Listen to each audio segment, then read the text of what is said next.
कहानी गोदराज के point of view से सुनते हैं। दोस्तों, मेरा नाम गोदराज है और पेशे से मैं एक ट्रक ड्राइवर हूं। इसके साथ ही मैं आपको बता दूं कि मैं राजस्थान के सीकर जिले से रूपपुरा गांव का रहने वाला हूं। दोस्तों, हमारे गांव में आरा मशीन बहुत ज्यादा है जहां पर पेड़ों की कटाई का काम होता है। मेरे पिताजी भी पहले आरा मशीन पर पेड़ काटने का ही काम किया करते थे और अब मैं थोड़ा पढ़ा लिखा हूं तो मैंने ट्रक ड्राइविंग का काम अपना लिया। दोस्तों, ये घटना उन दिनों की है जब मैं राजस्थान से हरियाणा में माल की डिलीवरी करने का काम किया करता था। क्योंकि मेरे गांव में आरा मशीन ज्यादा थी तो मुझे मेरे गांव में ही काम मिल गया था और मैं मेरे गांव की आरा मशीन से ही लकड़ियां भरकर हरियाणा में पहुंचने का काम किया करता था और अक्सर मैं माल की डिलीवरी शाम के समय ही लेकर निकलता था और फिर दूसरे दिन शाम तक मुझे जहां भी माल पहुंचाना होता था मैं वहां माल पहुंचा देता था। और उस दिन भी मैं ठीक हमेशा की तरह ही शाम के वक्त मेरे माल की डिलीवरी लेकर निकला था। अब मुझे सफर करते हुए काफी टाइम हो चुका था। धीरे धीरे शाम के ढलने के बाद रात हो रही थी, इसलिए मैंने सोचा कि कोई अच्छा सा ढाबा देखकर कहीं पर खाना खाया जाए और यही सोचकर कुछ दूर आगे चलने के बाद मुझे हाईवे के बगल में ही एक ढाबा नजर आता है। ढाबे को देखकर मैंने ट्रक की रफ्तार को थोड़ा धीमे किया। दूर से दिखने में वह ढाबा काफी ठीक ठाक लग रहा था, इसलिए मैंने उसी ढाबे पर खाना खाने का मन बना लिया और अपने ट्रक को उस ढाबे की पार्किंग में ले जाकर पार्क कर दिया। लेकिन इसके बाद जैसे ही मैं ट्रक से उतरा और जब मैंने चारों तरफ नजर घुमाकर देखा तो मैंने देखा कि उसे ढाबे पर कुछ ज्यादा चहल पहल नहीं थी। खैर, मैंने सोचा कि मुझे तो सिर्फ खाना खाना है और यही सोचकर जब मैं अंदर गया तो मैंने देखा कि मेरे से पहले वहां पर कुछ और भी ट्रक ड्राइवर खाना खा रहे थे। उन लोगों से थोड़ी बहुत बातचीत और हंसी मजाक करने के बाद मुझे भी जो खाना था मैंने वह ढाबे वाले को ऑर्डर कर दिया। कुछ ही देर बाद ढाबे वाला मेरा खाना लेकर आ गया और इसके बाद मैंने खाना खाना शुरू किया। अभी मैं खाना खा ही रहा था कि तभी मेरी नजर अचानक खाना खाते वक्त उस ढाबे के बाहर खड़े एक छोटे बच्चे पर गई। वह बच्चा बड़ी मासूम नजरों से मेरी ओर देख रहा था। तभी मैं उस बच्चे की तरफ से अपना ध्यान हटाते हुए फिर से खाना खाने लगा, क्योंकि मुझे लगा कि शायद यही के आसपास का कोई बच्चा होगा। लेकिन खाना खाते वक्त एक बार फिर से मेरी नजर उस बच्चे की तरफ गई और वह बच्चा अब भी मुझे एकटक देखे जा रहा था। इस बार जब मैंने उस बच्चे को गौर से देखा तो मुझे मालूम हुआ कि उस बच्चे ने शायद कोई स्कूल ड्रेस पहन रखी है और उसके कंधों पर पीछे की तरफ बैग भी लटका हुआ है। दिखने में वो बच्चा काफी मासूम लग रहा था।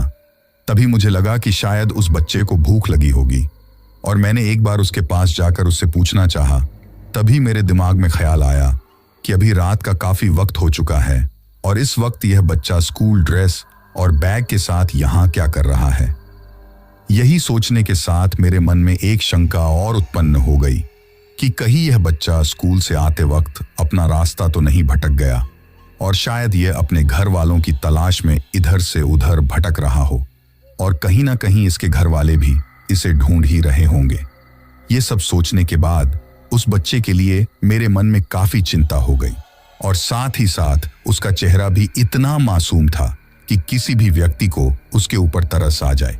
इसीलिए मैं अपना खाना बीच में ही छोड़कर उठा और उस बच्चे के पास जाकर उससे उसका नाम पूछा और वो इस वक्त यहाँ पर अकेला क्या कर रहा है यह भी उसे जानने की कोशिश की। और तभी जो मैं पहले सोच रहा था वही जवाब उस बच्चे ने दिया। उसने मुझसे कहा कि वह स्कूल से आते वक्त अपने दोस्तों से बिछड़ गया है और अब उसके घर जाने में उसकी कोई भी मदद नहीं कर रहा है। यही बोलकर वह बच्चा थोड़ा मायूस हो गया, जिसके बाद मुझे उसके ऊपर काफी तरस आया और उसके लिए बुरा भी लगा।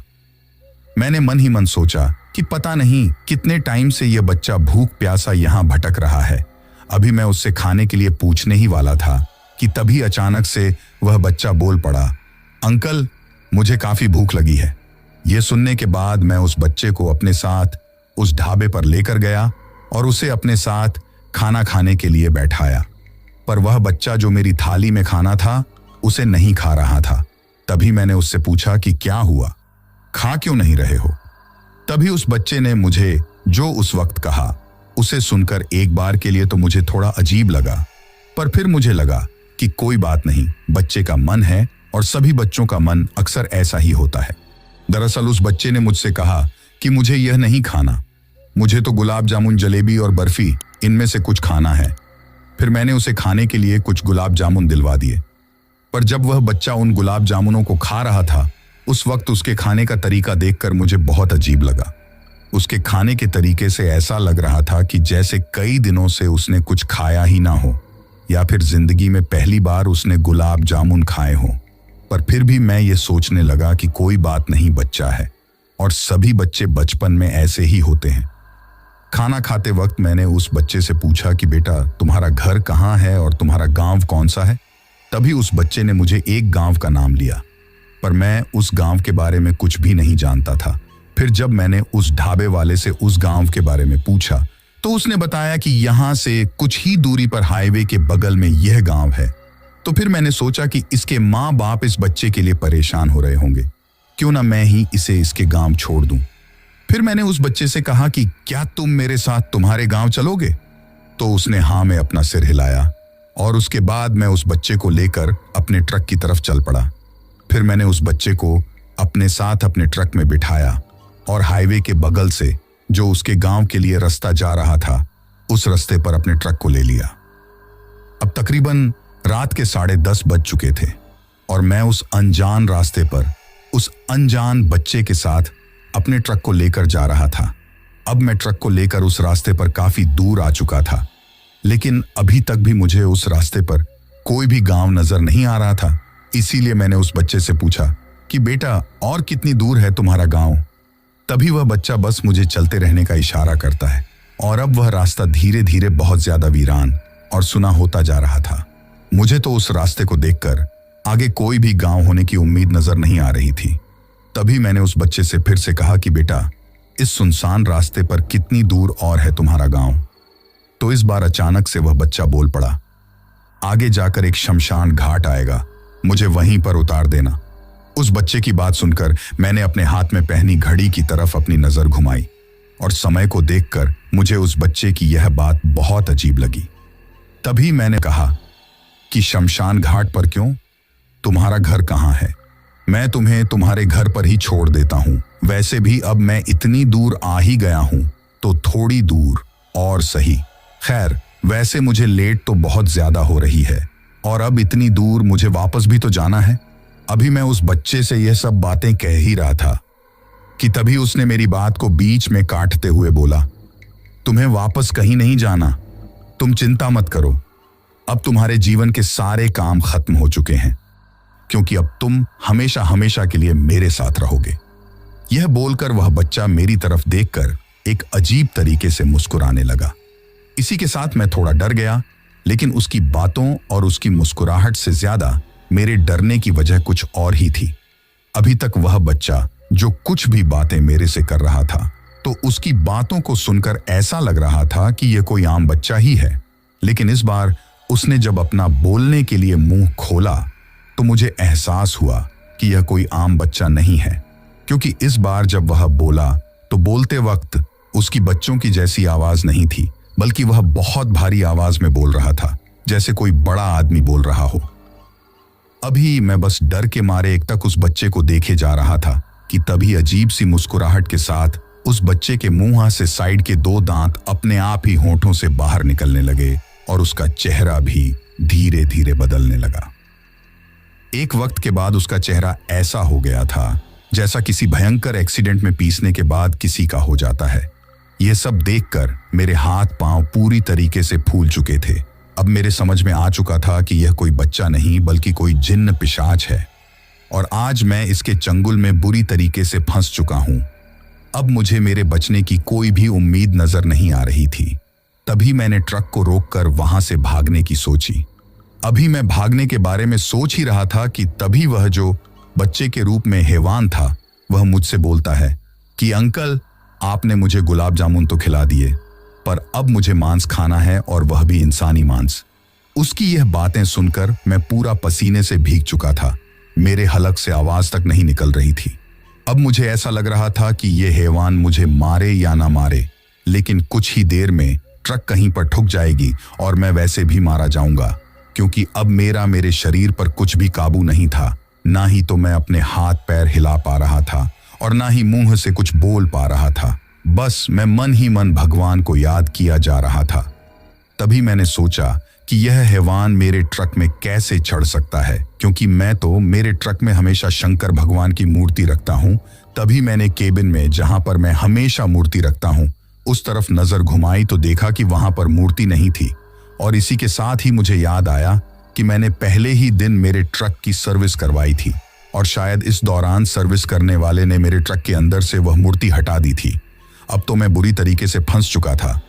अभी मैं मन ही मन भगवान शिव को याद कर ही रहा था कि हे भगवान, मुझे इस मुसीबत से कैसे भी बचा ले। तभी मुझे सामने से वहां पर एक पुलिस की पीसीआर वैन दिखाई देती है और यह देखकर मैं समझ गया था कि मेरे बचने का सिर्फ यही एक मौका है। इसीलिए मैंने भगवान शिव का नाम लेकर अपने पूरे शरीर का जोर लगाया और ट्रक को रास्ते में वहीं पर सड़क के बीचों बीच घुमाकर रोक दिया। ये देखकर वह पुलिस की पीसीआर वैन भी वहीं पर रुक गई और उसमें से कुछ 3-4 पुलिस वाले नीचे उतरे।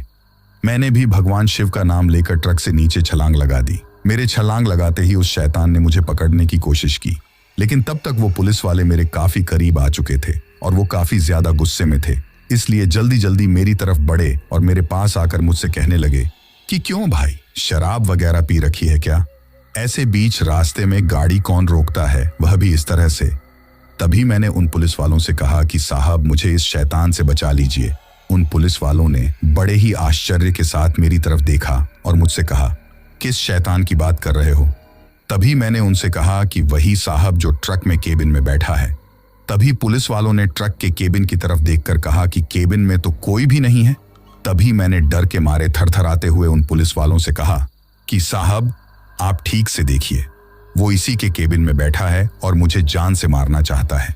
लेकिन फिर भी पुलिस वालों ने वही जवाब दिया कि केबिन में कोई भी नहीं है।